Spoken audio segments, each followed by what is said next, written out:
Dear student, তো আজি আমি আলোচনা কৰিম যে তোমালোকে নিযুত মইনা নিযুত বাবু ফৰ্মটো কেনেকৈ ফিল আপ কৰিব। তো এইটো যদি ফিল আপ কৰাত কোনো ধৰণৰ ভুল হয় তেনেহ'লে তোমালোকৰ নিযুত মইনা বা নিযুত বাবু আঁচনিটো কেঞ্চেল হ'ব পাৰে বা তোমালোকে পইচাটো নাপাব পাৰা। তো এইটো কেনেকৈ ফৰ্ম ফিল আপ কৰিবা সেই বিষয়ে মই অলৰেডি ভিডিঅ' বনাইছোঁ, কিন্তু বহুতে মানে কমেণ্ট কৰিছে যে এই ফৰ্মৰ ইয়াত যে চাৰিটা পইণ্ট আছে, চোৱা 6, 7, 8, 9, 10, তাৰে এই পাঁচটা মানে পইণ্ট, এই পাঁচটা পইণ্ট মানে 4-5টা পইণ্ট মানে বহুতৰে মানে খেলি মেলি লাগে, বহুতে মানে কৰিব নোৱাৰে। তো সেইকাৰণে মই এইকেইটা ভালকৈ আকৌ বুজাই দিম, ঠিক আছে।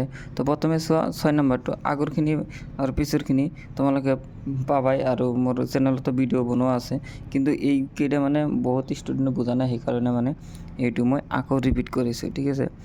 তো ইয়াত চোৱা 6 নম্বৰত কি দিয়া আছে, number and name of LAC।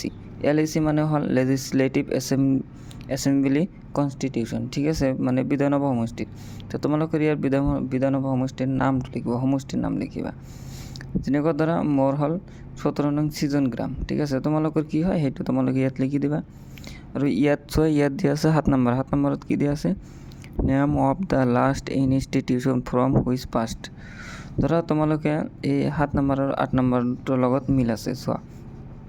ধৰা তোমালোকে এতিয়া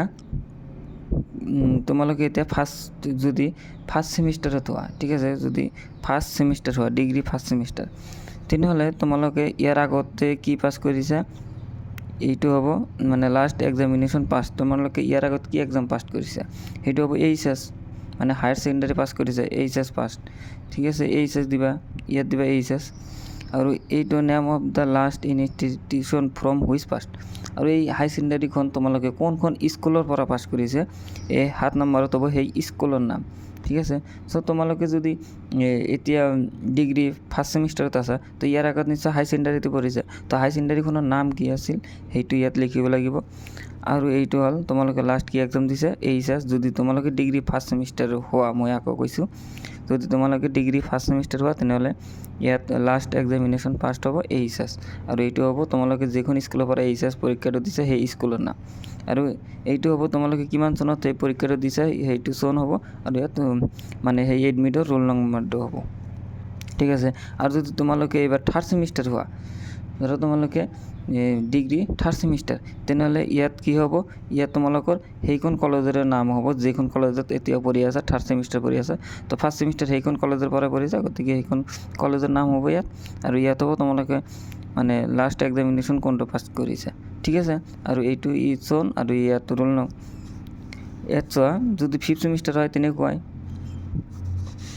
আৰু ইয়াত চোৱা 8 নম্বৰটো গ'ল, ইয়াত চোৱা 9 নম্বৰ, 9 নম্বৰত কি দিয়া আছে, নেম অফ ইনষ্টিটিউশ্যন কাৰেণ্টলি ইনৰল্ড, ঠিক আছে। তোমালোকে এতিয়া কোনখন কলেজত পঢ়ি আছা বৰ্তমানে, মানে এইটো যদি তোমালোকে ইয়াত যদি হাই ছেকেণ্ডাৰী নাম দিয়া, ইয়াত যদি এইচএছ পাষ্ট বুলি দিয়া, লাষ্ট এক্সামিনেশ্যন পাষ্ট। তোমালোকে যদি ডিগ্ৰী ফাৰ্ষ্ট ছেমিষ্টাৰ হোৱা তেনেহ'লে ইয়াত কি হ'ব, এইচএছ।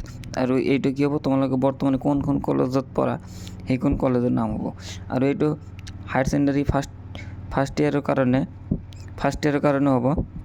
7 নম্বৰত হ'ব তোমালোকে কোনখন স্কুলৰ পৰা মেট্ৰিক পৰীক্ষা দিছে সেইখন স্কুলৰ নাম।